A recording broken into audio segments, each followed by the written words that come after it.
Thomas, and we have a special topic tonight that is a follow-up to a webinar that we did in October.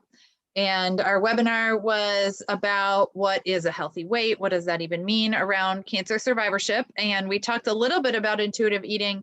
People wanted more information, and so that's how I decided we would start off the new year, is to talk about intuitive eating. So let's see, I have my slide. I have one slide for tonight because I'm not the main speaker.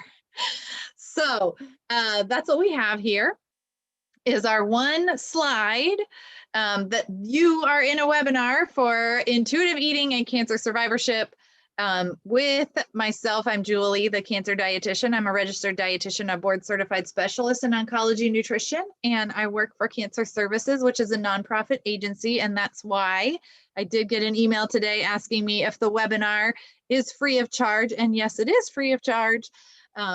Thank you to Amber for donating her time to be here and her expertise, and for everyone who supports Cancer Services to make the website possible. We pretty much exist to help provide the most science-based information to cancer survivors. And so that's what we're doing tonight. So I'm going to stop my screen so that Amber can pull up her screen. So let me introduce her and then let her get started. So our topic tonight, intuitive eating and cancer survivorship, is not exactly my area of expertise. So people, those of you who have been following me for a long time, you know I'm a dietitian with a specialty in oncology. And we have at Cancer Services hosted mindful eating and intuitive eating workshops. And I typically contract somebody else to do that because it's not my expertise. So I am very excited that since we've been doing all of this online programming, it's much easier to reach a lot of you who are in different places and for me to get expert speakers from around the country. So Amber is an oncology dietitian in Colorado, and she has been working in oncology for over 16 years. And so we are excited to have her here. She has training in intuitive eating and does intuitive eating coaching. Is that how we describe it? That works. So how about I do this while you get your slides set up, I want to go ahead and launch a poll so that you all who are on tonight can help us understand where you are coming from so we can best tailor our talk tonight. Our talk will be kind of a conversation. Amber is going to present all kinds of great information. I may jump in with some questions. I encourage you all to submit your questions into the chat and into the Q&A box, and I'm happy to jump in to get your questions answered either during our talk or maybe at the end. So that's kind of how we're going to work tonight. It's going to be very much kind of a conversation. I'll try to keep out of the way as much as I can, but I think it'll be fun to get your questions put throughout. So here's what we got. Can you see the results, Amber? I can. Okay, so I'll share with everybody. I'll give you guys a little bit more time because there's a few people who haven't answered, but I'm not sure. Some people might be on devices where they can't actually answer in the poll. But so right now, yes, a couple of people are still filling it out. Are you currently in cancer treatment? Looks like several of you are. A lot of you are have completed active treatment on maintenance therapy, a few of you, a couple of caregivers here. So you can answer too. Sorry, I didn't tell you that. It's probably too late now. I don't know. But if any of you are caregivers or healthcare professionals, you can put that, as well as what kind of status the ones that you're caring for are at. But it probably didn't make any sense. But anyway, all right, I'm going to end polling because I think we had to slow down on answering, and I'll share it with all of you so you all know who is on. So 22% of you are currently in cancer treatment. So I think that'll be a really interesting piece of our discussion tonight, is how to use intuitive eating during treatment. Many of you, 35%, have completed active treatment. 8% of you are on maintenance therapy, which is the case for actually a lot of people that I work with. 10% of you are caregivers, and then 25% of you are healthcare professionals. We didn't specify if you're dietitians or someone else, but we're glad you're here, and I hope this information is helpful. And then we've got the obligatory other. So that's always fun. If you are in other and you want to put in the chat what that other is, I'd be happy to read it. So someone's already asking, is this like the behavior of eating? So I'm assuming you're going to define intuitive eating and all of that, so that if, it's okay when you're on a webinar, it's okay if this is not a topic of interest to you and you need to drop off early. That's the nice thing about virtual programs, is that you are allowed to leave when you need to and nobody knows, as opposed to if you came to an in-person class with me, you'd probably feel bad about it and you'd just stick around and because you're polite. But so that's the nice thing about virtual programming. So someone commented other, not yet in treatment. Okay, so that's a good point. Either diagnosed, haven't started treatment yet. So this might be a way for you to think about approaching treatment. Good point. Okay, I am going to be quiet and let Amber do the talking, and I'll jump in with questions or as things come up. So we're turning it over to Amber. Amber, thank you so much for being with us and sharing your expertise. Absolutely, my pleasure. And I just want to check to make sure, since we are doing this as a webinar, I want to see if everyone can see my screen okay. The words are coming through nice and strong, just to make sure I don't keep rolling through and I'm showing the wrong screen. So everything look good over there, Julie? It does look good. And you all are invited to share, if you have any trouble, put it in the chat, or I'm happy to try to do tech support behind the scenes too. Excellent. Well, as Julie said, my name is Amber. I am a registered dietitian nutritionist. I am, let me see if I can get this to work. There we go. A cancer nutrition specialist and an intuitive eating counselor. I also own my own private practice where I coach individuals at any stage in the cancer journey with a lot of the information we're going to get tonight. So how we can marry the two concepts of medical nutrition therapy, so what you may get a lot of as you're going through treatment, and the intuitive eating piece. So a little bit more information about my schooling, undergrad, where I did my internship. But what's really important is that I have a lot of experience here. And I wanted to give you a little bit of a backstory on why I'm doing intuitive eating. After working in cancer centers for over 10 years, in the hospital settings for 5 to 6, I started to notice a trend for people coming to seek my help. And most of the time it was after treatment was done, when kind of the dust settles and some of the reality hits, and you want to do everything you possibly can, right, to prevent the cancer from coming back. So I had a lot of conversations with individuals around that very topic. And there was so much fear around what they could eat, what they had to eat. And it was just so overwhelming. In fact, there are 2 or 3 very key people in my life, patients, who kind of guided me to this place. Like, there's something else out there that can help us realize that the quality of life around food is absolutely part of the picture. So that's how I started on the intuitive eating journey, which really focuses on the innate wisdom that our body has. So as someone mentioned, is it behavior-based eating? And in a way, absolutely. It looks at our behaviors, but more than that, it looks at our mindset around food, what we think about food, how we react to food, a relationship. What is your relationship to food? So intuitive eating is much more about a framework of eating, so that we can look at the barriers that allow us to not be in touch with our body. So both from our external environment and our internal selves, what kind of things can keep us away from being able to tell what our body is feeling? So instead of relying a lot on those external rules, how can we turn a little bit more inside and let our own intuition with eating guide us? So tonight we're going to cover kind of 3 main topics. A broad overview about how intuitive eating may help, the 10 principles of intuitive eating. So if you're new to intuitive eating, Again, the principles are kind of guideposts. They are not rules, and they are not a check mark or something that you have to do. It is the framework to develop this relationship with yourself, your body, and the food that you eat. And then along the way, we're going to do some examples of how intuitive eating can work to help you stay more nourished, both during treatment and after. So I want to give you a quick definition, and this is from the original founders of intuitive eating.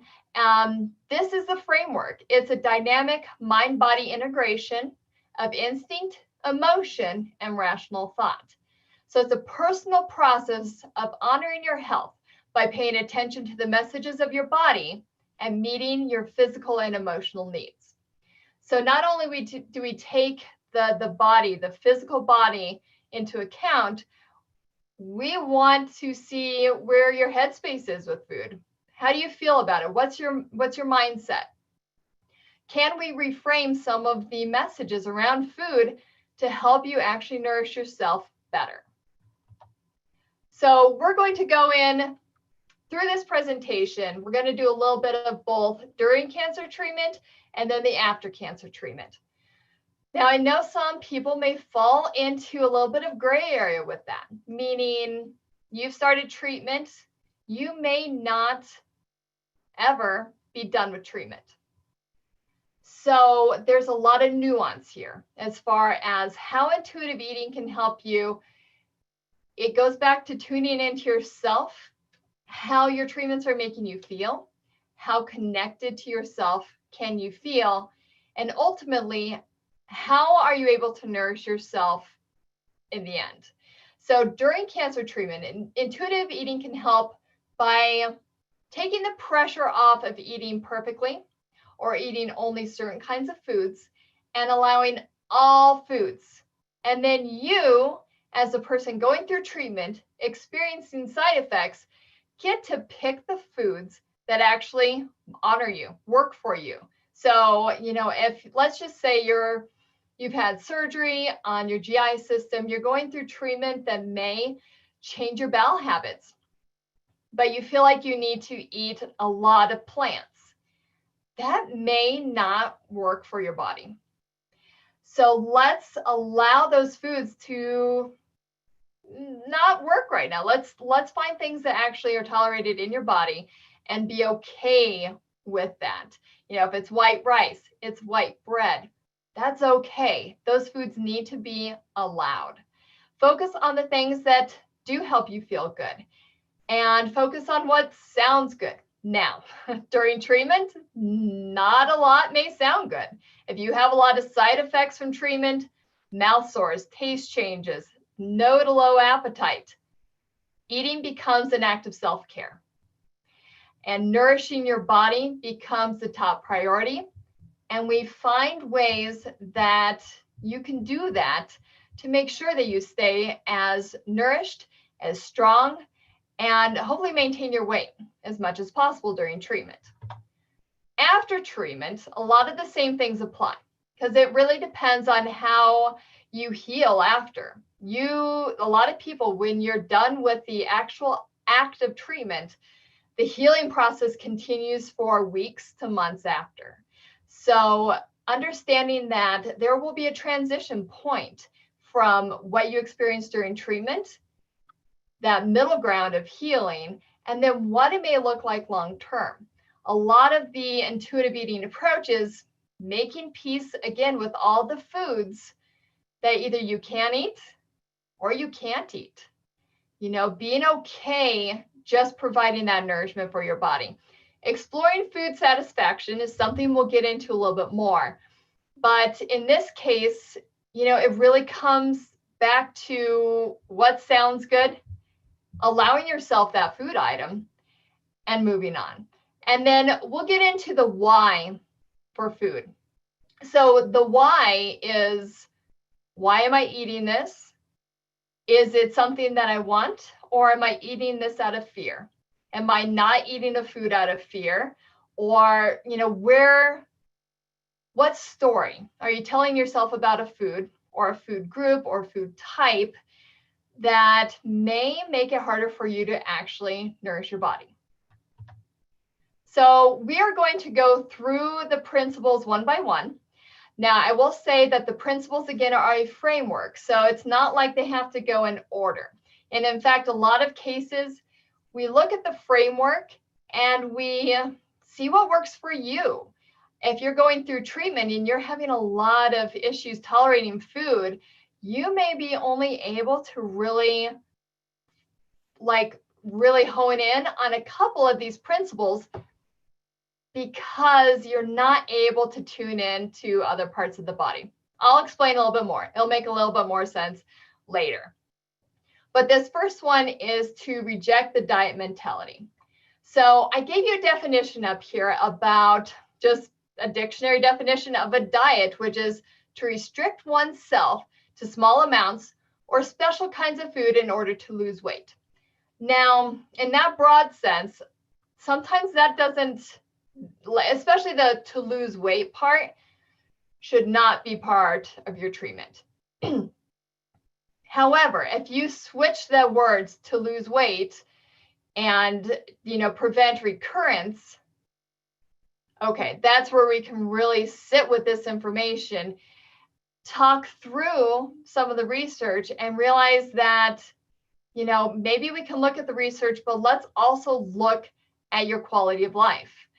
Let's make sure you can do things, socialize, eat in a way that brings you pleasure and satisfaction. And that isn't about following a special kind of diet in order to attempt to prevent a cancer reoccurrence or progression. So from the cancer perspective, what I see a lot of is I can't eat this because. So there's a lot of fear around food. And when we limit those kind of foods, you just don't have as many foods available to you that will help you stay as nourished as possible. Like I said before, in the end, we just need enough nutrition, enough energy in the form of calories, enough protein to help your body stay strong, maintain your weight, and help you tolerate treatment. So if we are really trying to eat in a very, very tight and narrow tunnel, it can really, really be very hard to do that thing. So also thinking of food as medicine. I will be honest that I used to say this a lot to patients going through treatment. Hey, you know what? I know it's really hard to eat right now. Just think of your food as medicine. We're going to plan it. You're going to eat X amount and all is good. What I found, though, is that was not helpful. In fact, it put so much pressure on the eating. It also took your feelings about your medication and put it on food. And in a lot of places, a lot of people do not want to take medication. So trying to name food as medicine backfires. Also, food is so much more than medicine, and especially during treatment. It is absolutely a way to, nourish yourself, connect with yourself, maybe connect with others as you go through the journey. So, if you think I have to eat this food, so here's the good list of foods that you have to eat. What if those foods don't work for you right now? What if they taste terrible, are too hard, hurt your digestive system? What would it look like to check in with your body, with yourself, and eat the foods that work for you outside of the list of things that we feel like we should and shouldn't eat? So during cancer treatment, we usually, most of us oncology dietitians do not want you to lose weight during treatment. That's a big thing. It changes how you're able to tolerate treatment. And this quote is out of our oncology nutrition book. That's like our oncology dietitian Bible. And it says, weight loss of as little as 6% during treatment has been associated with reduced response to oncology treatment, reduced survival, and reduced quality of life. So there's a big reason why we want you to maintain, and being able to eat and allow all foods can really do that. After treatment. So it really depends on the type of treatment you've had, how the side effects were, and how you're healing after that. But remember that restrictive types of eating, so trying to cut out food groups, or I'm not going to have this food because, let's say I'm not going to have a candy bar because I've heard that XYZ, right? So restricting those sort of foods can absolutely backfire. And outside of oncology, we have data that says dieting contributes to a multiple of things, including body dissatisfaction, food and body preoccupation, food cravings, distraction from other goals you may have around your health, reduced self-esteem, and weight stigmatization and discrimination. So if we can allow these foods to be part of our eating patterns and be okay with it, that goes a long way to helping us make choices for our health and our eating patterns that support our body's health. So can I jump in with one kind of question for you? Someone had commented that her other status was she's just starting palliative care. Yeah. So I think that's a kind of an interesting, we don't always think about that, I guess, in terms of like our buckets of people and nutrition goals. And so, I mean, I guess my feeling is for someone in palliative care, you have the equal amount of freedom in terms of, what foods to choose from and what tastes good to you and what sounds good to you and all of that. I think you actually have, I don't know if this is the right way to say it, but like less pressure to force yourself to eat kind of thing, because your goals around palliative care are a little bit more open. And so the idea of maintaining weight during palliative care, I feel like you have more freedom in that, if that's a goal for you or not, depending on your treatment team and your personal goals and what you're looking at. And so I do think that for sure these I guess the way of opening up that all foods are allowed in terms of intuitive eating fits very well with how we would go about palliative care. What do you think? Absolutely. It goes hand in hand. And I'd like to emphasize, though, that every person, so I've counseled a wide array of individuals, people who have stage 0, so like a DCIS breast cancer, and I have clients who are stage 4 lung cancer. And the quality of life piece matters to everyone. So absolutely, with palliative care, I believe that we as our providers like to emphasize that quality of life piece. I will also put out there that the goal of the person in palliative care may look a little bit different than my goal for them, and aligning ourselves together to meet, as me as a dietitian, to meet this person where they're at really depends on, well, what's your take on the nutrition piece within palliative care?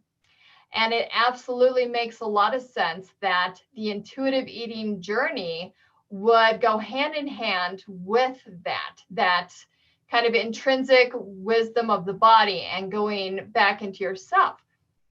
But it really depends, like how much can you pick up these signals? So as in this next principle, honor your hunger. Do you notice hunger? Like, are some of the medications that you're on, is it really hard to feel hungry?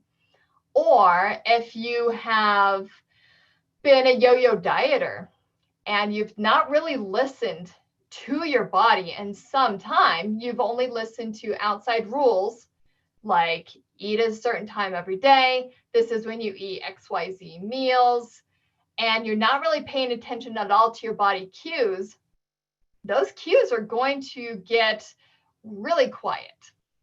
So absolutely. But back to your point, Julie.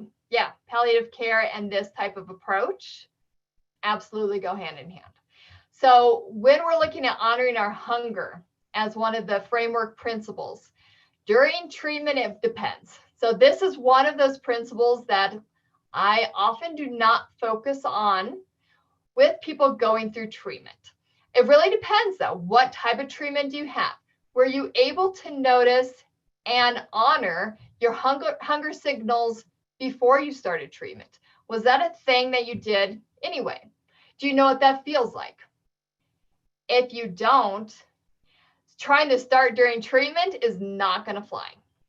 So, if your treatment affects your appetite, if you've had physical changes to the anatomy, so, your GI system's been affected, maybe your head and neck area's been affected, yeah, your appetite is going to be thrown off. We are not going to be able to apply this principle directly in those cases, because if we waited for you to get hungry to eat, you probably wouldn't eat. And that's not helpful. Your body at a biological level needs food. Historically, your body needs food about every 3 to 4 hours, and we can't rely on hunger cues. So we look at food as a self-care mechanism. So a way that you can take care of your body, nourish yourself, with the end goal that this will help me tolerate treatment better. My side effects will likely not be as bad if I didn't eat. I will not experience as much fatigue. I'll be able to make it to all my treatments. And that's so incredibly important. After treatment, again, it depends. Are your hunger signals there? Can we begin to find the hunger signals? And to that point, hunger signals look different than just like a growling stomach. Some people experience hunger in different ways. And when we start really looking at that information, hey, I can't concentrate. My head feels fuzzy. I've got a headache. I feel a weird kind of tightness in my throat. There are so many different feelings for hunger that may not look like the normal, quote unquote, feeling for hunger. So what would it look like if we started paying attention to some of those signals and, oh, now would be a good time to eat. If your signals, though, aren't routine, meaning you're feeling some of those sort of feelings about every 3 to 4 hours at least, then we need to honor that biological hunger and eat at those time periods. And in fact, a lot of people who are really not having those signals around hunger, it takes some time to find them again. So let's say, again, going back to if you're a yo-yo dieter, so you go on diets, you stop the diets, you go back on something else, it's a constant cycle, and you're not paying attention to your hunger. Eating consistently can help your body understand that you're actually going to feed it, and that you're there, and you're a trusted ally that is now going to take care of the body's needs. So those hunger cues may actually start coming back.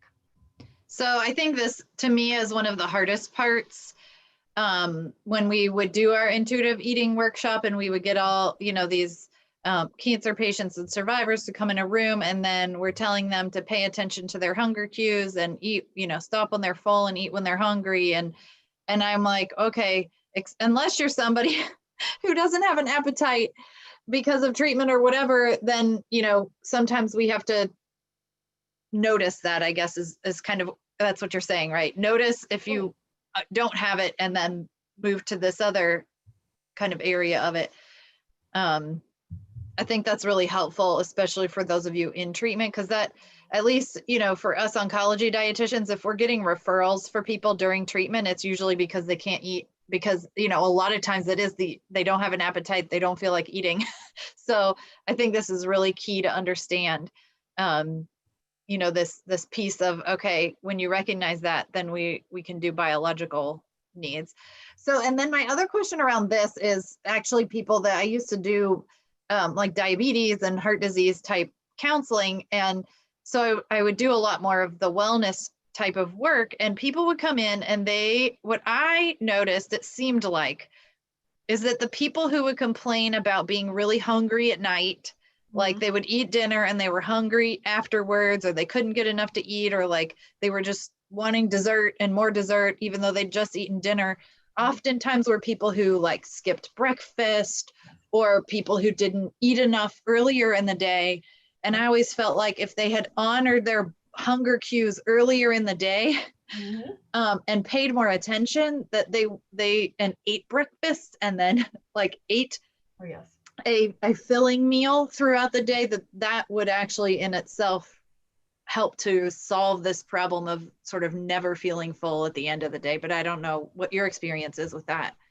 Absolutely. Absolutely. In fact, our bodies at a biological level need that energy. But if we're restricting earlier on the day, or let's just say, I'm going to put off eating breakfast for a little bit. I am not that hungry. I'll just have a little bit. And so the restrictions are there. It's more of a careful eating necessarily than like a diet, but I'm just going to not eat as much. And then, I'm going to be good, quote unquote, and maybe not have a very big lunch either. And then it starts to build. Your body is telling you a different story. And in order to honor that, it's so helpful to remember going back to that biological need. Like your body needs food about every 3 to 4 hours when we're awake. So if we are trying to push back food to say, save calories or be good or eat in a very certain kind of controlled way, especially in the morning, right? Start off with all these good intentions. And then by the end of the afternoon, the evening, your hunger, your body is telling you like, no, like this is it. We need to eat. We need that energy.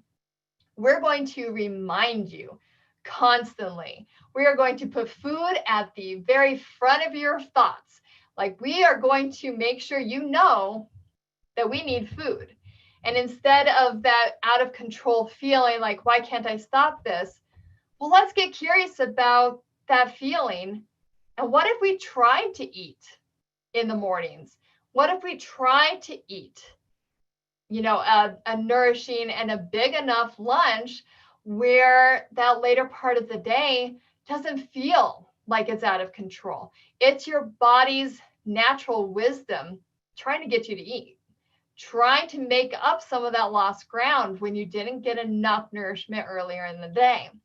Now, remember, like our clock doesn't reset on a 24-hour cycle. Like we think, hey, that's what we do, right? Our sleep-wake cycle is 24 hours. And after that time, my food log in my body resets and it just goes like that. No, it's a pattern. When we look at the pattern of our body and we pay attention to those hunger and fullness signals when we can, it makes a lot of sense. Like sometimes we just aren't going to be as hungry as other times. Sometimes we're going to be much hungrier. And when we start honoring that, we can really interrupt those patterns of, restricting and feeling like we need to blame ourselves, and then overeating, binging, usually later on in the evening when we just haven't given our body enough energy. And it's grown, it's accumulated. And it's your body's way of saying, this is what we need. And again, though, if your signals are hard to find, meaning you're not just sure what they feel like in your body, everyone's signals are different. If you're not feeling that routine need, on a 3 to 4 hour kind of basis, please eat on that kind of schedule and that framework and just see what it feels like. Do you notice any changes in your energy? Do you notice how you feel different at different parts of the day? Does your, energy and your appetite feel different in the afternoons and evenings? When we come into hunger, not starving, but in a gentle, polite sort of way. So I didn't have a slide on here. I might have to give you this like spectrum of hunger and fullness. But when we can really start noticing our hunger, and personally, when I notice my hunger, I just start kind of thinking about food.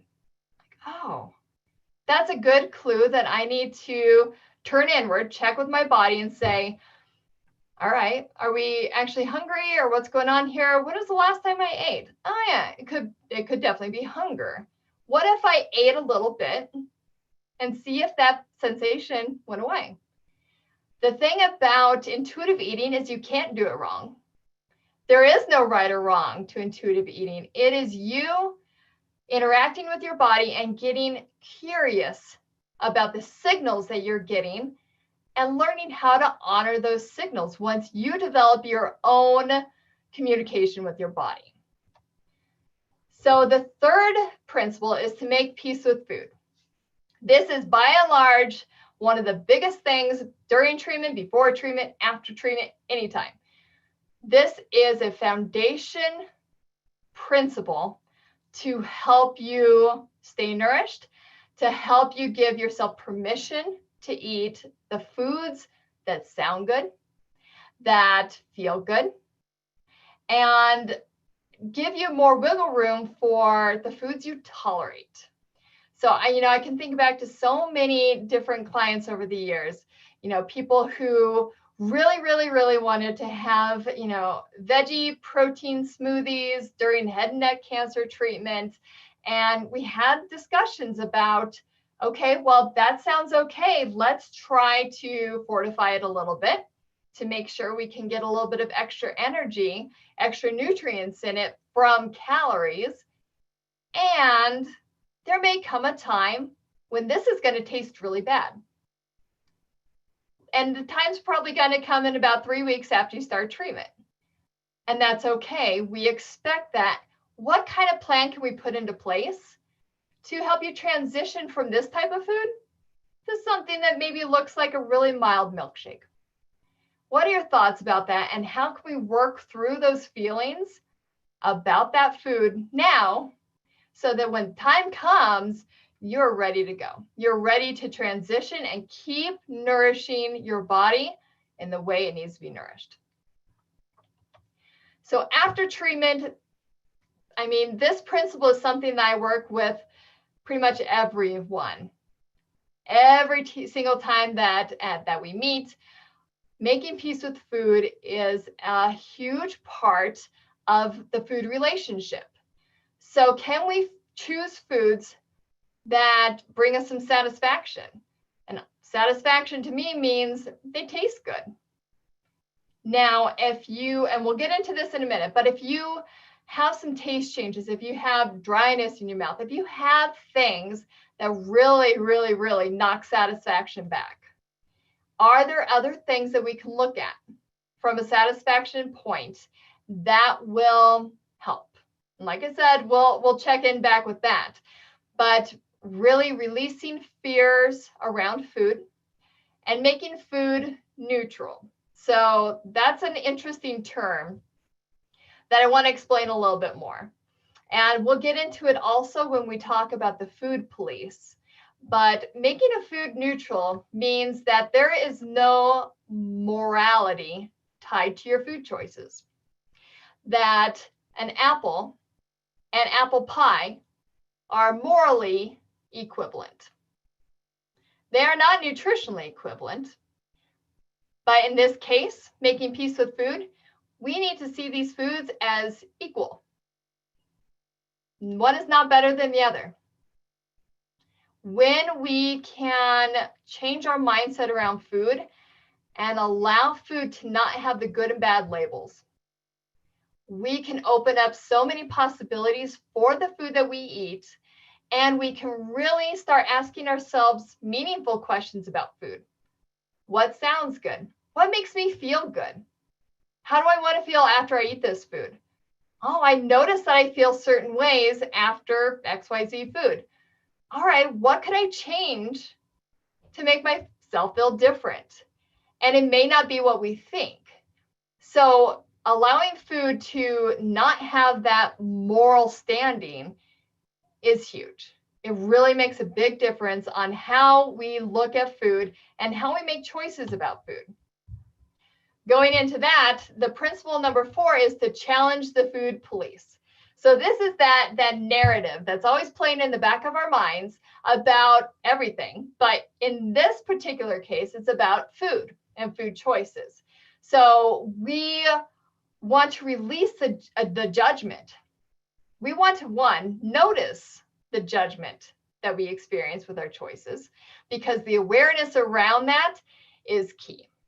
If you've never really noticed that you're having this conversation with yourself about food, that awareness piece will be able to kind of take you out of that kind of that fight that's going on in your head, and allow you to look at the things you're telling yourself about your food choices and reframe it. So when we can release a lot of that judgment, again, we can open up the foods that we allow ourselves to have. And when we don't have restrictions around the foods, man, a lot of that fear-based eating, a lot of the, restriction and then binging, it changes. Our relationship with food changes when we know that we can have any food that sounds good. If we can keep those foods in the house, even better. In fact, I have a lot of clients tell me, well, what food, on a kind of a ladder, like, hey, what food is kind of scary, but not crazy scary? What food would you like to work on? What kind of food would you like to just have around? All right, great. Go get that food and maybe 2 bags, because we want to not have a restriction mentality around the food. We want you to be able to go get the thing. And when you eat that food, tune into your body without judgment and see how you feel. And if you eat it to a point where, oh, I don't feel good, that's just information. It's information for the next time. And if that happens again, more information.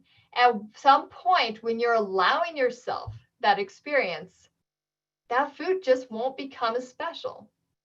You'll be able to have it. You'll be able to keep it in the house. You'll be able to eat an amount that makes you feel good and move on.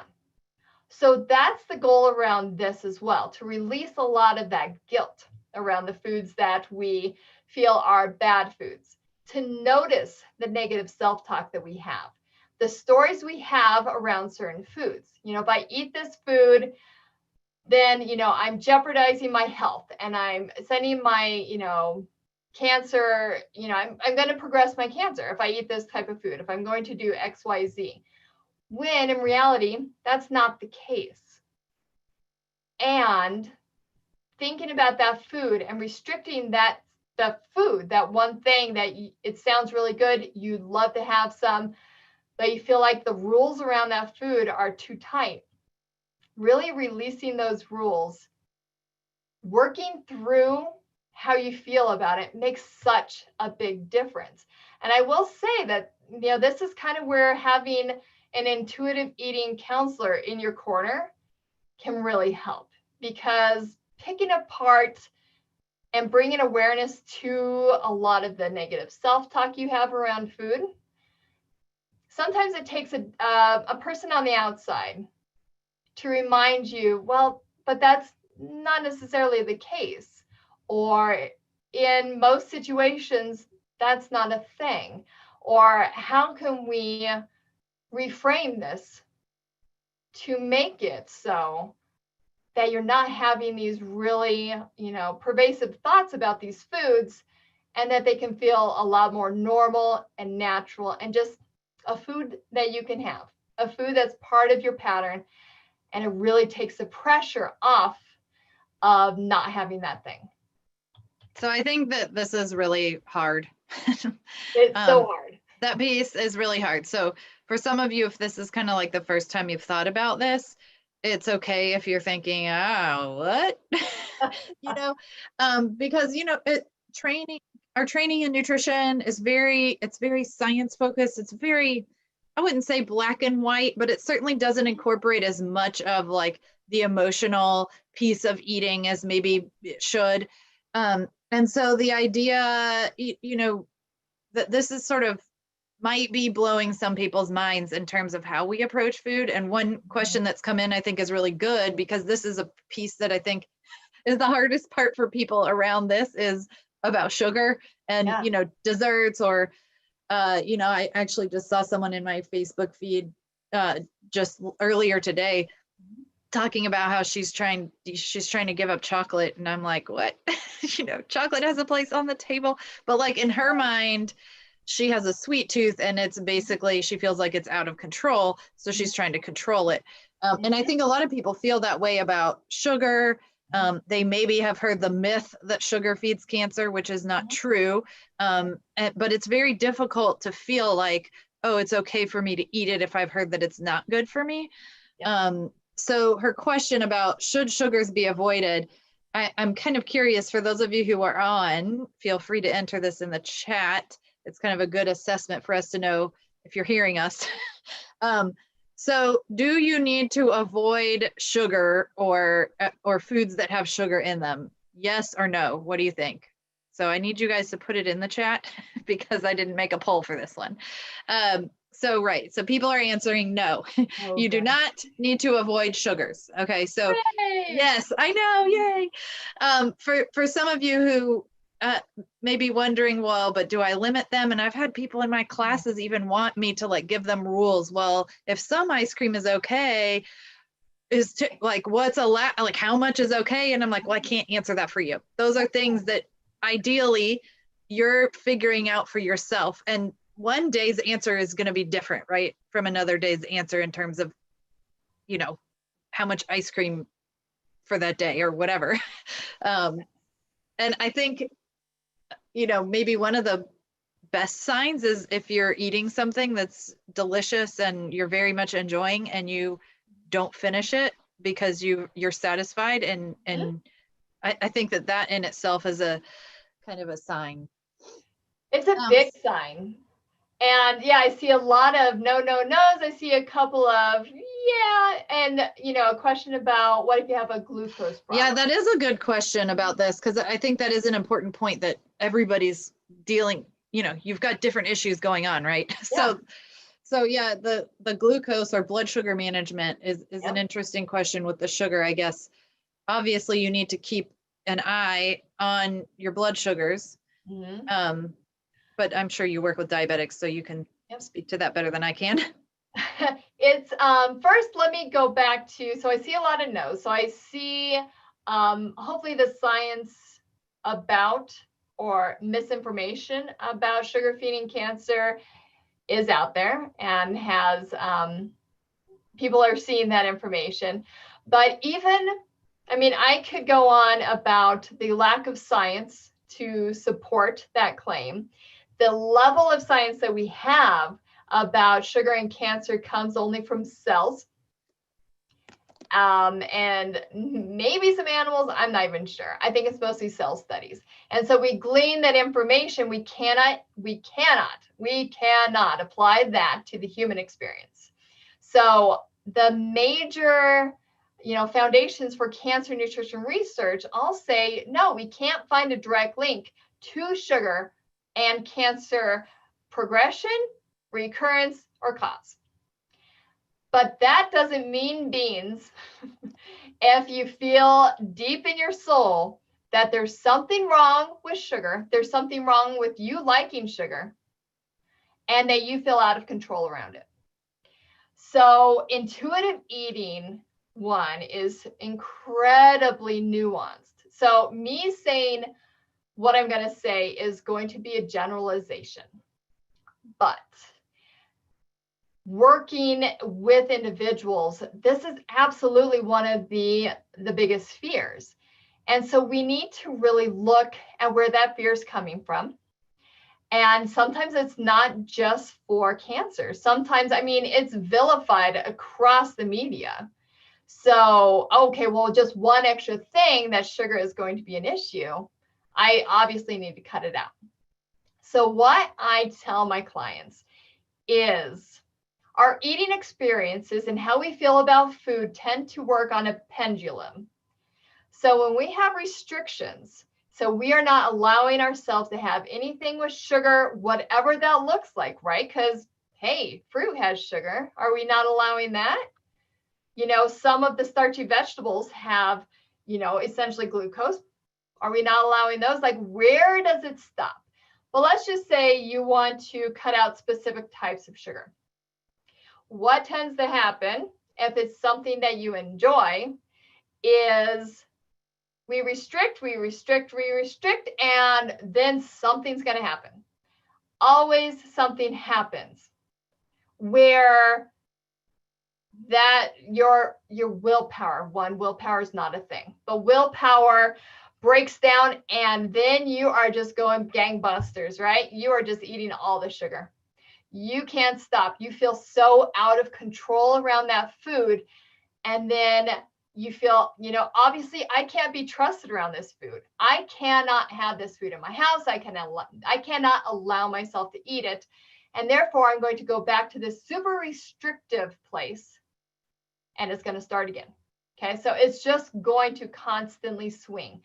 I ask my clients to eat sugar within their comfort level, to normalize it, to allow that as a food that's okay. You know, we'll have conversations about, you know, what kind of food, what's in your pantry right now? Do you have enough of these type of foods where you don't feel deprived? Tell me about the experiences you have with that food. Because as the pendulum swings and you allow yourself to have those foods, it's going to feel a little bit rough for a little bit of time. But once you realize, like, hey, now I'm allowing myself to have this food, and when I might have a little bit more than I feel that feels good, like I eat past comfort, I feel sick, we take that as learning information and think, well, what could we potentially do next time? What can we do to help? Were you nourished enough earlier in the day? Did you set yourself up to bring awareness to your eating experience? Were you eating in front of the TV? You know, sometimes distracted eating can lead to a huge disconnect between how we feel in our bodies. I mean, I've had people, myself included, where I'm distracted and I'm eating and I don't realize when I finish my food, and am I even full? I don't know. Like, the connection isn't there. So bringing more awareness to our eating experiences, moving through that very difficult time of allowing the pendulum to come back to middle, where you're having this food that brings up real fear in you. You're having this food and you're able to notice when you're done being satisfied with the food and you don't finish it. Or there are cookies on the counter for weeks. Or you have ice cream in the freezer for months. You forget about it. So I know that can feel mind-blowing if this is a real thing. If you're really grappling with what feels like a sugar addiction. And also, that's not a thing. But if you're really, you know, wondering if that can happen for you, if you can move through all those feelings about sugar and come out on the other side, having it normalized, yeah, it takes some time. This is the thing about intuitive eating. It is quite the journey. And I would say you don't reach the end like a diet, right? Hey, I'm following all these rules. Maybe I have a certain goal and my goal's met. Then what? You know, do I just stop doing the thing? Am I going to, you know, cycle back with something else? No, if you're not an intuitive eater, if this is so foreign, like this tuning into yourself, and you have you're following weight loss plans, if you're really not tuning into that, then it can be really, really challenging to find your place in intuitive eating. It absolutely exists. It may take some time, and it depends on how long you've been weight cycling and dieting. It may take over a year. I mean, I've definitely worked with people for past a year where that's been a thing. But there is a place where you can get to that food is equal. No moral judgment on the food that you eat. So let's move on. I just wanted to tell people I have several questions coming in, but and I know we're on 5 and there are 10. Yeah, so I know. I'm not going to interrupt with any other questions right now, so you can get through the rest of the 10 points, and then I'll make sure we get to all the questions after that, if that's okay with you, Amber. But I'm not going to interrupt with more questions so that we can get through the 10, and then we'll go through the questions that we have here. So feel free, people, keep asking them, and we'll get to them at the end. Sounds good. Yeah, I realized, like, oh yeah, we should all speed it up a little bit. I love talking about this subject. It is so nuanced, and there's so much going on. But in the interest of time, we will roll through this a little quicker. So number 5 is to feel your fullness. And so during treatment, that can also be really tricky. This goes along hand in hand with your hunger levels. So you may have a treatment where you feel full really quick. In addition to that, let's say it's been really challenging for you to eat and you feel full much quicker. And that's a very real thing. We cannot use this principle in most cases during cancer treatment, just because, again, you may not have that fullness, or you may experience fullness much quicker than we can have it happen. Like, we can allow it. If you were to stop eating once you had what felt fullness, you would probably not eat enough. And that's a problem. So what can we do to honor your body's needs and experiment with eating even in the face of fullness? What level of fullness? Again, fullness is on a spectrum as well. So if we think of fullness in the, hey, I just ate Thanksgiving dinner and I feel horrible and I never want to look at food again, versus, oh, I think my food isn't tasting as good anymore. I feel like all the things that led me to hunger aren't there anymore. And that's like a gentle level of fullness. The nuances are probably not there at all. Or you're always feeling like it's close to that 9 to 10, where it's like that, I am way too full. I am so uncomfortable. I don't want to eat anymore.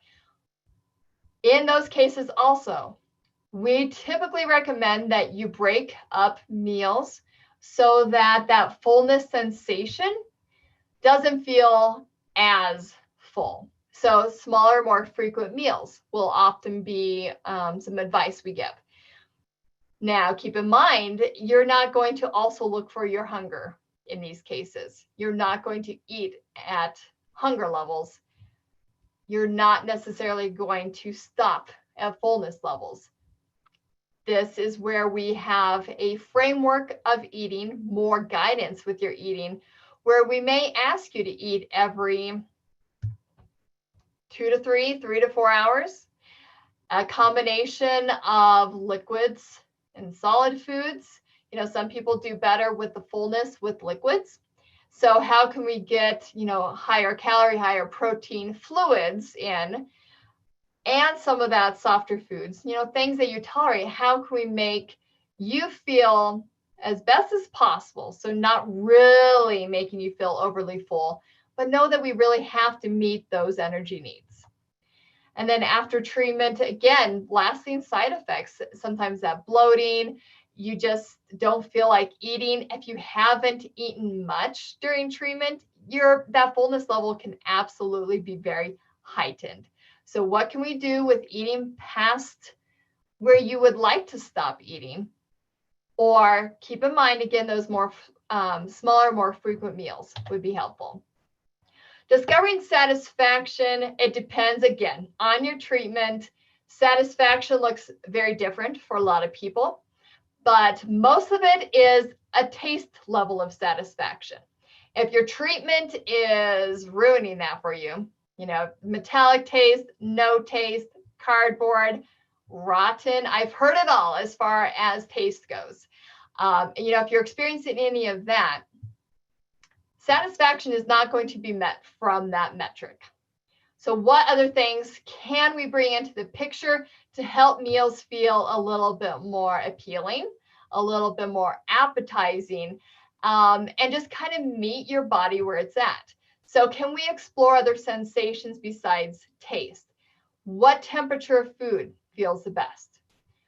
Can we make the food at least look enjoyable? Can we serve it in a nice glass? If it's a shake of some sort, can we put it on a plate that either isn't underwhelming or overwhelming? Experiment with that. Sometimes having a little bit of food on a big plate feels challenging to someone. Sometimes having a small plate with lots of food on it, but it's the same amount of food, feels challenging to someone. So experiment with what appeals to you visually as well. And texture is a big thing, especially for people who have taste changes.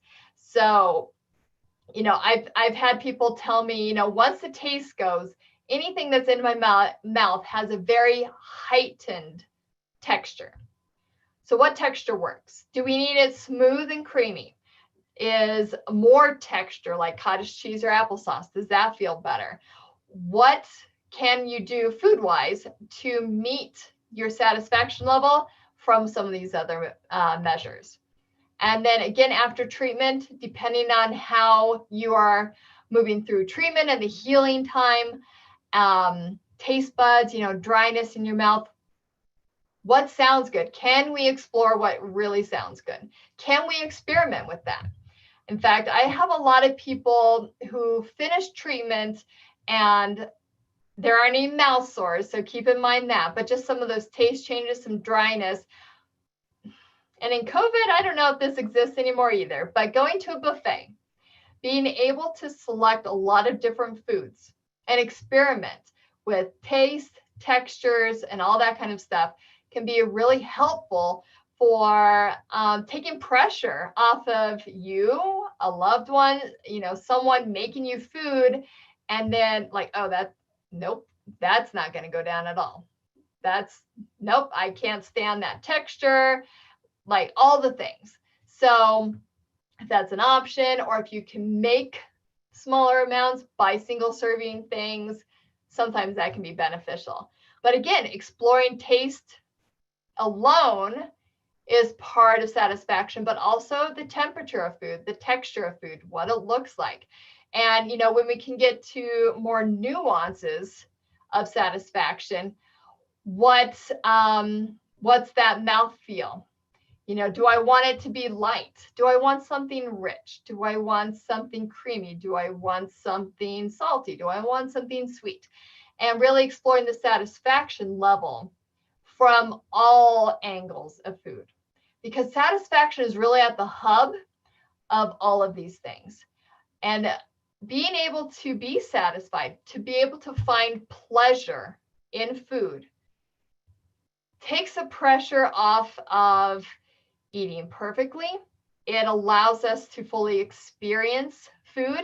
And in a lot of cases, when we notice the satisfaction, we can also bring awareness to satisfaction decreasing. So satisfaction decreasing is usually a sign that your fullness level is coming. If food doesn't taste as good as the first bite, start checking in and evaluating, how do I feel? Is my body still hungry? Do I still need food?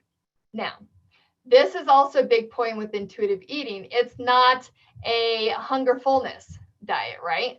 We are not only relying on those signals. If you eat past what you feel is your comfortable level of fullness, because the food just tastes so good, that is a full taste satisfaction experience. There is nothing wrong with that. And in fact, allowing yourself some of those experiences and knowing like, oh, well, that did taste so good, but I didn't really like how I felt after that. Maybe next time I'll give myself some warning in a way, like, oh, I think I'm getting some fullness feeling. What if I have just a couple more bites as kind of like a farewell to this meal and know that I'm wrapping things up and experience that? What would that feel like? It's only information. If that feels different, if that feels better, great. Just more information for us on this journey. This is a big one. Absolutely. Coping with your emotions. And, emotional eating gets a bad rep. And I like to say that emotional eating when we're having whatever emotions are coming up, is a tool that we have in our coping toolbox. And in some cases, sometimes it's one of the major tools. My hope is when we recognize that that is a normal process for us to look at food as a way to comfort ourselves, and also know that we're not really solving whatever the emotion is with that experience. What if we also look at other tools that we can bring in? So emotional eating, or coping with your emotions with kindness, is a great way to reframe this, because we want to acknowledge that there are big emotions coming up during treatment, before treatment, at the time of diagnosis, after you're done with treatment. There are so many things going on. And how does food feel in relation to those emotions? If you have had a cancer diagnosis, let's talk about before the diagnosis. What were your thoughts about food and eating at emotional times? That's not going to change once you've had a diagnosis. Can we look a little bit closer at that relationship? Can we also look at normalizing eating with emotions and finding other tools that we can use when maybe the eating isn't what we want to do? Maybe it's the only tool we feel like we have, but what if we have other tools we can pull from? What if we experience movement? And hey, moving my body, moving some of that emotion out feels good. What if we can talk with a reliable friend, a counselor at our cancer center, where I can process some of these emotions? What would it feel like if I had more tools? And know that if you can kind of pay attention to how you feel in some of these emotional states, notice how you feel. How does how you feel change when you're eating, or do the emotions stick around? Sometimes that's a good key that, well, this tool isn't serving me as well. What other thing can I use? So in the healing portion of treatment, I often ask people to ask themselves what kind of kindness they can show to their healing body. Can food be a part of that? Again, when we aren't eating enough, eating can feel emotional, especially if we feel like we shouldn't be eating as much. We are guilty about the foods that we're eating. We may be restricting because of those emotions are coming up around food and the things that we tell ourselves about food. Then when you notice that biological hunger is super strong and you do start eating, that can feel really emotional. What happens if it's just your biological need? And we are telling ourselves, we are having some negative self-talk about a biological need. To respect your body. This is an interesting one. And I think it is probably one of the more nuanced for people who have faced cancer. There's a lot of fear of the body from what people have told me. And with the body fear, like, kind of like you're battling cancer, right? And if you're using war analogies with your body, does that feel like you're at war with yourself? Does that feel like you're separated? Your body is a separate part of your mind, what you're feeling. And how can we turn that into more of an allyship? How can we find the respect for the body and see the body as an ally and know that your body is working in your favor to help you as much as possible? So, our culture places so much emphasis on the thin body. And I can't tell you how many times I've had people in the cancer center, clients come in and say, you know what, maybe this is finally the time that I can lose some weight. That, cancer treatment's going to be rough. And hey, I guess the one thing I can get out of this is being thinner. One, let's go back to the message about please don't do that. Your body is important, and it is important to maintain weight at whatever size of body. And I'll tell you why. I mean, I've told you before, but there are so many specific things that can affect your treatment. So let's say you have a treatment where you need a mask. So a head and neck type of cancer, or anything that has to be molded to your body for radiation treatment. If you were to lose a significant amount of weight during treatment, it's very likely that treatment is going to need to be paused or stopped so that your treatment team can replan your imaging. If there's too much wiggle room in your mask, it is no longer exacting the radiation to where it needs to go. Those masks, those braces are incredibly important to keep you as immobile as possible. And when you start losing weight, your body moves around in that, and we can't get the exact radiation dose to the exact place we want. So there are pauses in treatment, replans, and that could delay your treatment. And delays of treatment, especially, in radiation or chemotherapy, can decrease survival benefit. So we don't want you to have a dose reduction of your chemotherapy. We don't want you to hold treatment. And increasing treatment toxicity is absolutely a part of significant weight loss. So we want you to work on your body's behalf. Your body is working on your behalf, even if it doesn't feel like it.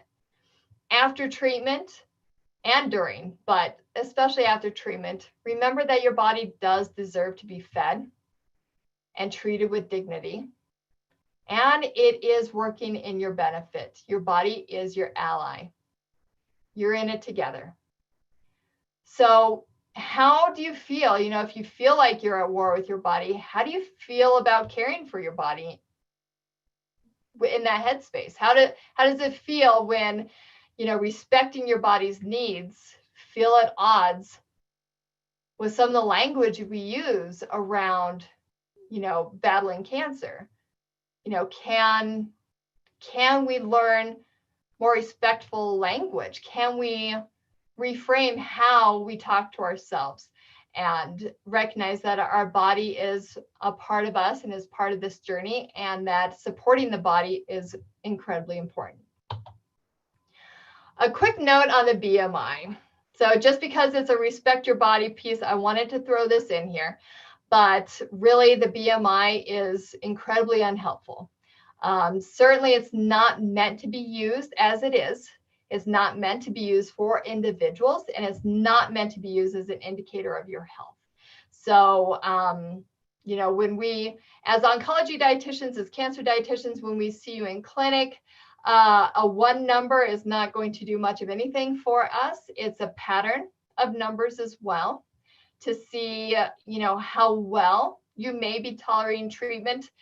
and see if there's some of that significant weight loss we talked about. And being really caught up on the BMI, let's say if it's in the higher range, can be really problematic because we feel like getting to a lower number at any cost would be the ultimate goal, when that can absolutely affect your treatment. Plus, weight stigma, or being subjected to judgment based on your weight, can absolutely lead to so many things, so many other medical conditions, including increased blood pressure, inflammation, metabolic syndrome. There's even some research that says it may be correlated with type 2 diabetes. So why would cancer risk not be part of weight stigma? So it's something that I want to put in there, that the BMI and how we look at weight maybe needs to be addressed a little bit differently. Number 9 is movement. So in movement, it's exercise. How do you want to move your body? What feels the best? During treatment, consistent types of activity that you like, that you can do, that your doctor approves of you doing, can lessen fatigue, maintain your muscle strength, lessen anxiety, and improve your quality of life. It's definitely helped people staying active during treatment, can absolutely help you get through treatment much easier. But remember that, barriers exist to being able to even do that. If your side effects from treatment are not allowing you to move your body as you would like to, or maybe you have surgical wounds that is limiting your ability to move your body in certain ways. Perhaps, economic status and access to safe ways of moving your body are limited. So when you can, if you can, moving your body can absolutely help. And after treatment, the key here is to find activities that you enjoy, can afford, and that feel good. So we need to really uncouple exercise from weight loss.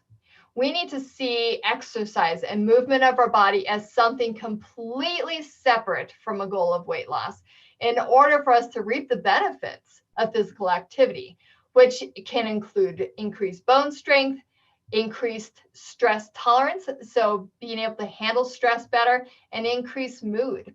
Those things are huge. I should have added sleep. Sleep is huge. Being able to move your body and get some of that physical activity can absolutely help with sleep. And those have nothing to do with weight, but they have everything to do with how you feel in your body. And stress is a big one. Being physically active in a way that you enjoy is very important. Number 10, this principle is usually saved until the end. It's honor your health with gentle nutrition. Now I'll tell you, as an intuitive eating counselor and an oncology dietitian, it depends on where you're at in treatment. Sometimes we need to use this principle pretty quick, meaning gentle nutrition is looking at the nutrition component of your food to help you navigate treatment easier, better, just increase your tolerance. So let me give you an example. You may need to eat more during certain treatments. And certain treatments will increase your metabolic need for energy. So we may need to encourage you to eat more. We may need to ask you to eat more protein in specific. If some of your chemos change how you handle certain vitamins and minerals, we may encourage you to look at a list of foods and, hey, do any of these foods sound good? Okay, it may help this marker in your blood to have some of these foods, if they sound good. We want to usually leave this until the end of our intuitive eating journey, when food feels natural, food feels neutral, because if we put this in earlier in our development with an intuitive eating process, it can start to feel like a diet. We want to, do all these things from a health perspective, from a nutrition perspective. But if we haven't really shifted our mindset around food and started to heal that relationship with the foods that we choose, using this approach can kind of change or backpedal a little bit about how we feel. So we really want to hone in on this when necessary during treatment, but we still frame it as the ball's in your court. Here's some information. This may be something that's helpful. I'm not going to tell you what to eat, but here's some foods that have this thing that would be helpful for your body. What do you think about including something? Could you try to include something from this list maybe once a day and see how that feels?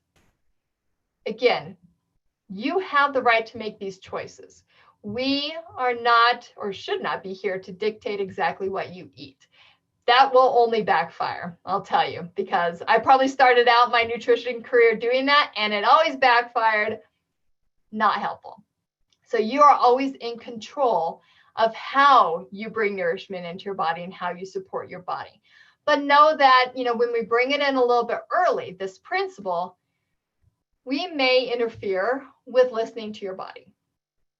And sometimes that's necessary. We're going to put a pause on that. The hunger and fullness, they may not be present anyway. Let's make sure that you're getting enough. Now, after treatment, we can really start building a little bit more on this. And a lot of times we will build on this later on after you're done healing, or that healing part is so great. And you start noticing either a return to more normalcy with eating, or we realize what your new normal for eating looks like. And then how can we incorporate this in? So eating in a healthful way should feel good both physically and mentally. It should not result in a mental food fight where you're arguing, with yourself, that food police comes in saying you should eat this, you shouldn't eat that. And then, you're rebelling against that message, and then, not helpful. We want that gentle nutrition piece to come in when it feels right. And usually people will know when they're ready for this approach, when food doesn't really have the control that it once did, that you want to explore different flavors. A lot of people will avoid certain foods during this healing process and then start getting curious about those foods again once we get to the gentle nutrition approach. A lot of times that's like vegetables. Well, how can we make vegetables interesting? Let's not make them diety, meaning you can have a certain amount and you're not going to be able to have any dip with them, or they're going to be raw, or they're going to be this, that, and the other. No, let's explore this. Let's make a vegetable sauce for a lasagna. Let's make a ratatouille. Let's make something that just tastes good, that I can really experience in a different way that's satisfying. My favorite example is like, I grew up, during the no fat 90s, whatever. Oh, yeah, and so it was like salad dressings that were non-fat that I think they don't taste good at all. So no. I'm like, if someone's going to give me a salad with non-fat salad dressing, like I don't even want to eat it. No, it doesn't taste good. Yeah. So someone did have a question in the chat asking about heard and read that a diet high in fruits and vegetables and a plant-based protein diet versus meat is better. And I think, you can watch some of my other webinars in terms of what dietary patterns have been proven to be, the healthiest. Certainly fruits and vegetables, I think we all agree fruits and vegetables are good for you. But what we want is for you to feel freedom to eat the fruits and vegetables that you enjoy. Like, we want you to consume healthy foods because you want to consume healthy foods, not because you are following some kind of pattern or diet that you have to because you feel like you're responsible for doing it. It's like you should be choosing the foods you're eating because they're enjoyable and you want to. So that would be, I think that fits in with this phase here of when you get to that point where, you know, fruits and vegetables you're choosing because you want to. That is a very, yeah. And to me, that's the kind of quality of life that we want for you. That's when you think about, you know, when you face a life-threatening illness, you want to enjoy all the time that you have. And so what sort of breaks my heart is when I have clients who are not enjoying the time that they have because they're obsessed with eating the right way or avoiding things that they really, really like. And I think that what we want to key in on is how can you nourish your body in the best way possible that not just meets your nutrition needs, but also meets your emotional needs and your need for good, just overall well-being, because that's a good way to live. Yeah, absolutely. That is the take-home message. How can we reframe how we think about food so that the foods that we choose feel good? We notice that they feel good in our bodies. They help our digestion. They give us energy that feels lasting. How can we look at food as what it can do for us, both from a physical and a mental state?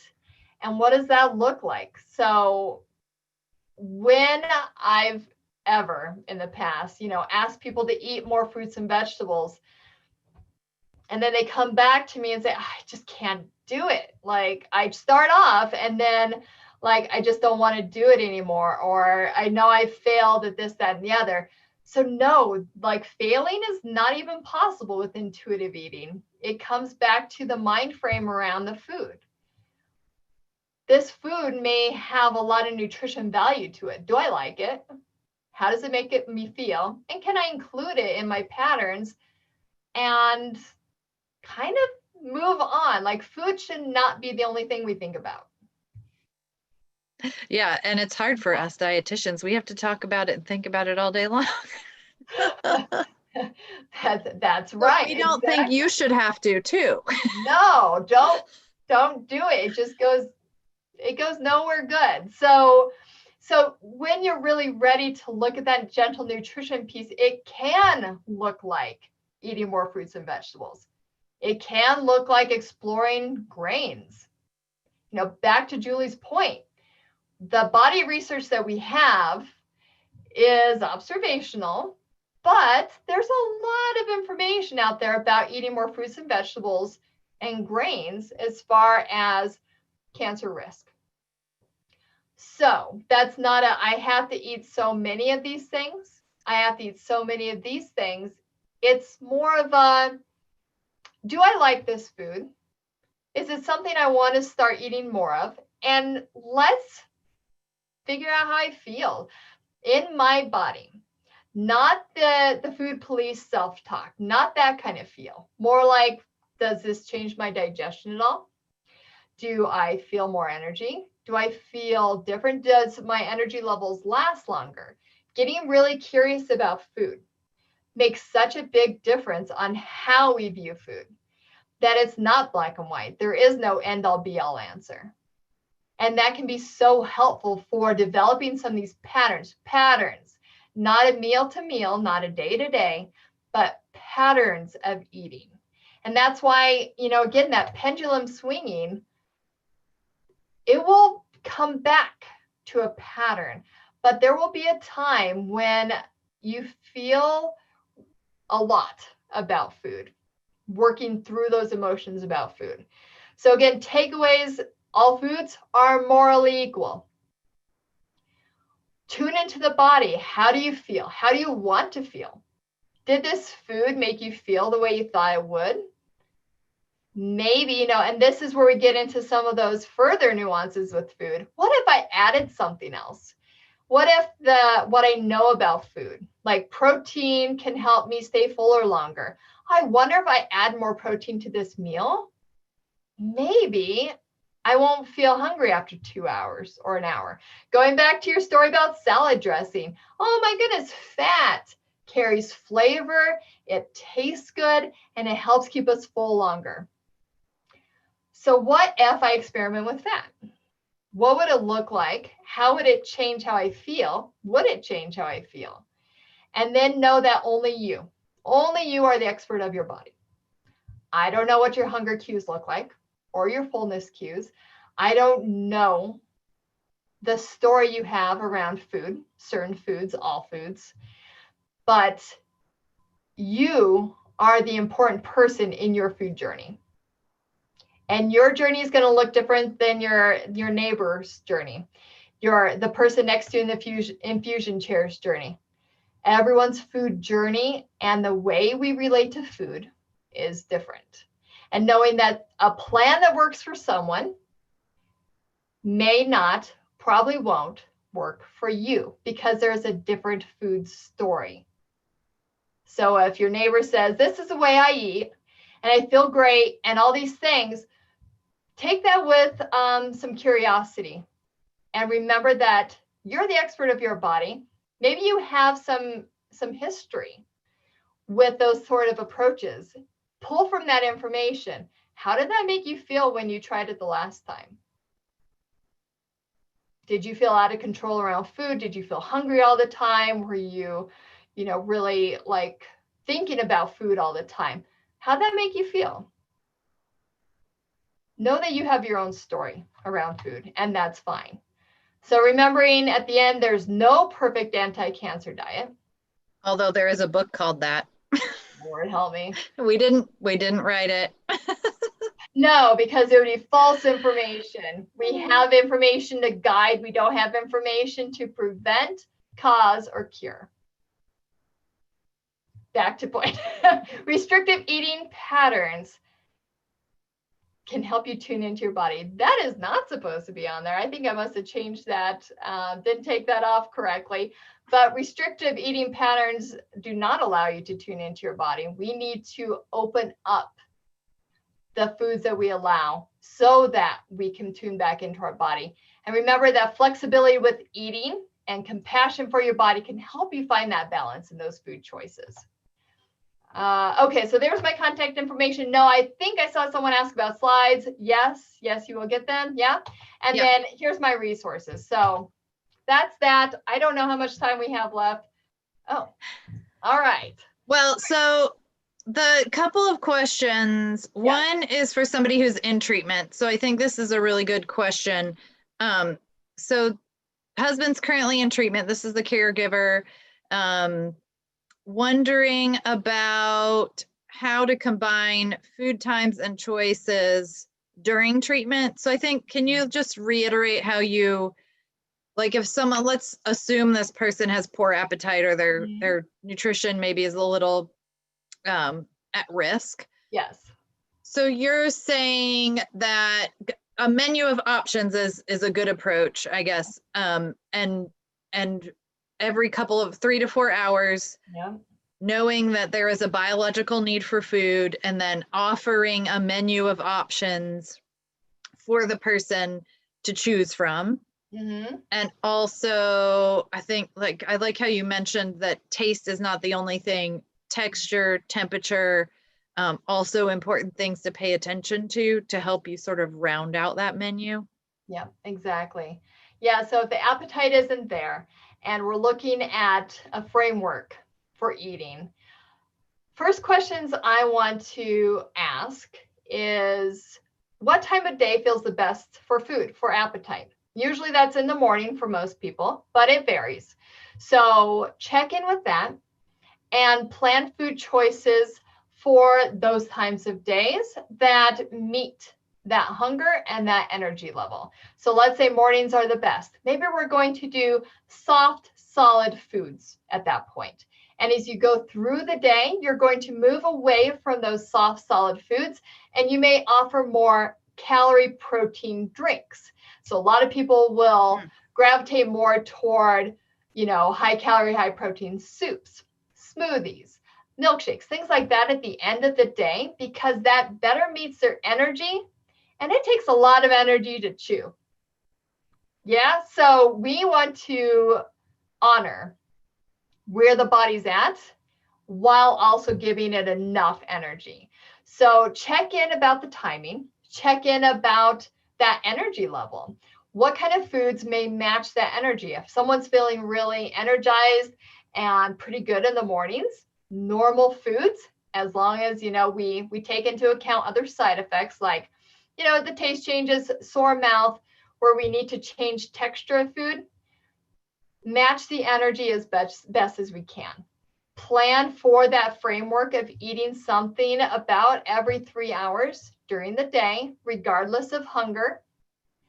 And keep foods around that are not favorites, but are not foods that they don't like either. The very boring neutral food. So if you think of foods that, oh yeah, I kind of gravitate toward those when I'm sick, or, oh, that's a food that consistently works for me. Those are foods to absolutely have on the menu. So definitely not a time to try, the favorite food. It doesn't usually go well, and it can ruin the food for later. And I want to say, please don't ruin those favorite foods for when you feel better. Save them. But find those foods that are just kind of neutral, that really don't have a lot of emotional, like love, hate kind of relationship with food. And then keep smaller servings of things in the house when you can.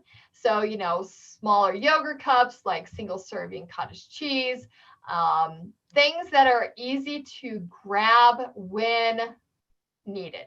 So let's just say someone has a desire to eat something right then and there. That food probably needs to be right then and there, if you get what I mean. Like, we don't want to make something, wait 30 to 45 minutes for that food, because there are many times when that desire changes.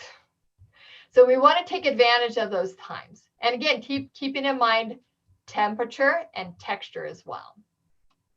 Great. So then someone else asked about salt. So kind of, I guess, going back to the idea that there are some nutrients that people might have to keep more of an eye on.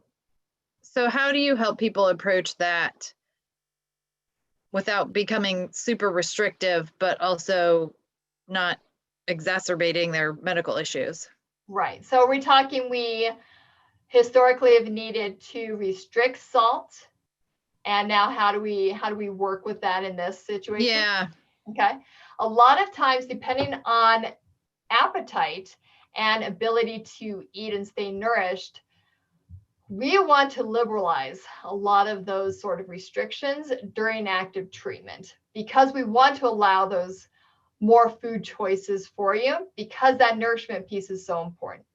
So I'm going to assume this person's, they didn't write, but I'm going to assume they're done with treatment. So more like a after treatment. Yeah. So if salty food, if that taste of salt is more of an emotional thing, like I really enjoy the savory, I'm not really a sweets person, how can I work within that? I think that is a great question, and I think that involves a lot of exploration. What sort of ties do you have to certain foods? Like, in a lot of cases, hey, we have certain foods when we're snacking on the couch in front of the TV. Are those foods, is it that you're drawn to the salt? Are you drawn to the crunch? Can we identify what feels the best? And then can we experiment with other foods, maybe different chips, different types of chips that have different levels of taste, texture, salt amount, and see what still feels satisfying. Sometimes with something like that, we can mix some items together. So let's say I love salted popcorn, but what would it be like to have a little bit of plain popcorn mixed with the salt popcorn? Or am I looking for a texture? Because I've had people say, I really love salty things. And when we start exploring what that looks like in relation to food, it's more of, I like crunchy things, and salty things are usually crunchy. All right, well, let's explore what other foods could help meet that satisfaction with crunch.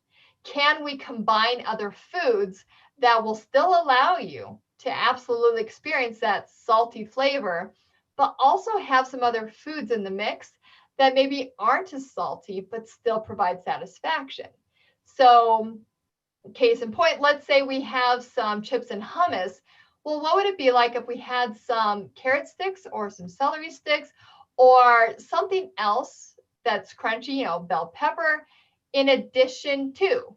We're not trying to replace here. We're trying to bring in other foods and then pay attention to how it feels. Does that make a difference in your body? Does it make a difference on how that satisfaction level's met? It may not. So then keep exploring that information. If there's definitely medical nutrition therapy related things that, a medical team has asked you to follow for, medical conditions, intuitive eating can absolutely still work in those situations. We just get a lot more curious about it as opposed to handing you a list of foods, the do's and don'ts. Yeah, I think with salt too, if there are foods that you really enjoy that you get sort of prepackaged or that you get from restaurants, they might be extra salty and you don't taste that salt. And if there's a way that you can make that item at home, or there's a way for you can have the same thing and it can still taste good if we look at the preparation side of things. And if something's super salty on the label, but it doesn't taste that salty, then you're not getting the salt taste enjoyment out of it. So whereas, I think there are some items that have actually been labeled for whatever reason, someone labeled them as like salty and they're really not that salty. Like for a while, like salted nuts, some salted nuts are not as salty as you would think. So it's a matter of, I like that thought of, is it the crunch? Yeah. Can you find something that is equally satisfying that has less salt in it? Exactly. Satisfaction at the forefront. The AICR, one of their, their guidelines are like limit fast foods or whatever. And then they say, replace fast foods with fruits and vegetables. And I'm like, that's a little ridiculous. That's not a good substitution. Yeah. That's not a reasonable request. What we're talking about here is like finding an adequate substitution for what it is you're looking for. Yeah. Or I like to do addition versus subtraction. What can we add to this eating experience? And let's play around with that satisfaction. Can we add different things and it still be as satisfying? Where I'm not looking to replace that. I want to explore that more with addition. And then sometimes clients on their own will find like, I actually really like this better, or I like when there's more of this type of food present than this one. But when we take the judgment off of it, when we allow these foods and just get curious about them, it can change so much about how we relate to food and how we look at food. Sometimes I even tell people it's not like I don't even need them, or I don't ask them to change what it is they're eating. I might just ask them to like have more of this and less of that on their plate and see how that feels for them. Exactly. Yeah. And, so I just think that some people are, they have a pretty healthy relationship with food and they're just looking to kind of optimize their nutrition or make some tweaks that they think will really benefit their health, and they're open to that. And I think that's a great place. If you're in that place, that's a great time to kind of experiment with things and maybe think about, well, all right, maybe I just, I'm doing a fruit and vegetable challenge right now. Like maybe I just want to try different colors, But if you are somebody who has a long experience of going on a diet and going off a diet and following this latest fad and stopping it and feeling like you can't control your cravings and all of that kind of thing, that to me is a sign that you need a little bit of, rehab's not the right word, but you need to change your approach to nutrition. And those to me are kind of red flags of, we need to prioritize your relationship with food more than looking at the nutritional content of your diet. Absolutely. It's nutrition therapy. We need to introduce the thoughts and emotions around food. Sometimes it is so much less about the food. Yes. And so much more about everything else. So someone commented, so basically you can eat any type of food. Yep. So yes, and I say that in almost every class I teach, that there's no foods that I will tell you you can never have, and there's no foods that I will tell you you absolutely have to have. That's right. It really, there's quite a variety of what we would consider to be nutritious eating, and we don't have the answers for you, and that's why it's important that you and your body are a partner to figuring out what is kind of the best way for you to nourish yourself. Exactly. And knowing just how much food is relational and not limiting that. So the emotional needs of having community and being able to gather with people and eat, and having those experiences incredibly increases quality of life for everyone, but absolutely in this case too. And if we are really restrictive on how we eat, and we're worried if food's going to be present that we can eat, or if I need to bring my own food, or how is someone going to talk with me about XYZ thing about food, what would it be like if we could just experience food and community together? Yeah, I can't wait till we get that day again. Oh my goodness.